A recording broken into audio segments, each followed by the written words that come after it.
డబ్బులు సంపాదిస్తున్న ప్రతి ఒక్కరూ ఈ ఇన్ఫర్మేషన్ని ఎండింగ్ వరకు చూడండి. నచ్చితే లైక్ చేసి ఛానల్ని సబ్స్క్రైబ్ చేయండి. ఫ్రెండ్స్, మనకి శాలరీ రాగానే మనం చేసే పని ఏంటి? మనకు హోమ్ లోన్ ఉందనుకోండి, హోమ్ లోన్ పే చేస్తాము. ఫుడ్ అవ్వచ్చు, గ్రాసరీ అవ్వచ్చు, బిల్ పేమెంట్స్ అవ్వచ్చు, ఇవన్నీ చేస్తాము. దీంతోపాటు రీసెంట్ టైంలో అందరూ ఇన్వెస్ట్మెంట్ కోసం కూడా కొంత మనీ అనేది స్పెండ్ చేస్తున్నారు. ఇదంతా బాగానే ఉంది. కానీ అందరూ చేసే బిగ్గెస్ట్ మిస్టేక్ ఏంటంటే ఎమర్జెన్సీ ఫండ్ని క్రియేట్ చేయకపోవడం.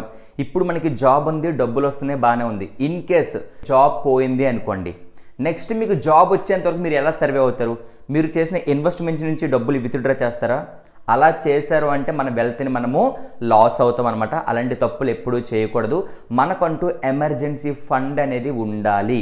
చాలామంది ఎమర్జెన్సీ ఫండ్ని ప్లాన్ చేయట్లేదు.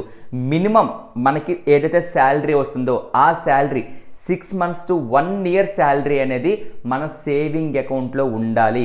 కొంతమంది ఏం చేస్తారు అంటే ఇలా ఎమర్జెన్సీ ఫండ్ని ప్లాన్ చేయకపోవడం వలన ఏదైనా ఎమర్జెన్సీ పరిస్థితి వచ్చేటప్పుడు సడన్గా క్రెడిట్ కార్డ్ని యూజ్ చేయడం, పర్సనల్ లోన్స్ పెట్టడం, ఇలా చాలా బిగ్గెస్ట్ మిస్టేక్స్ అనేవి చేస్తూ ఉంటారు.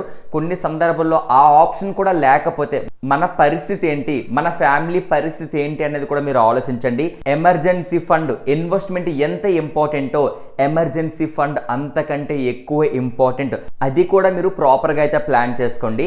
అయితే ఈ ఎమర్జెన్సీ ఫండ్లో కూడా చాలా మంది చేసే బిగ్గెస్ట్ మిస్టేక్స్ ఏంటంటే స్టాక్స్లో కానీ మ్యూచువల్ ఫండ్స్లో కానీ ఇన్వెస్ట్మెంట్స్ అనేవి చేయకూడదు. మాకు ఎమర్జెన్సీ వచ్చినప్పుడు మేము విత్డ్రా చేసుకుంటామని చాలామంది ప్లాన్ చేస్తున్నారు.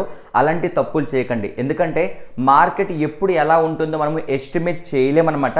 సో ఆ టైంలో మీరు రాంగ్ టైంలో ఎగ్జిట్ అయినా సరే మీరు లాసెస్ అనేవి చూస్తారు. కాబట్టి అలా ఎప్పుడు చేయకూడదు. మరి మేము ఎమర్జెన్సీ ఫండ్ ఎలా మెయింటైన్ చేయాలంటే, ఒకటి సేవింగ్ అకౌంట్లో అయినా ఉండొచ్చు అండ్ ఫిక్స్డ్ డిపాజిట్స్ కూడా చేయొచ్చు. అంటే ఇమ్మీడియట్గా విత్డ్రా అయ్యే ఫిక్స్డ్ డిపాజిట్స్ ఏవైతే ఉన్నాయో వాటిలో పెట్టొచ్చు. లాక్ ఇన్ పీరియడ్స్ కొన్ని ఉంటాయి, 5 years 10 years. అలాంటిట్లో మాత్రం అస్సలు మీరు పెట్టకూడదు. అంటే ఎమర్జెన్సీగా మనకి డబ్బులు కావాలి అన్నప్పుడు మనకు అవి వెంటనే వచ్చేలా అయితే ఉండాలి.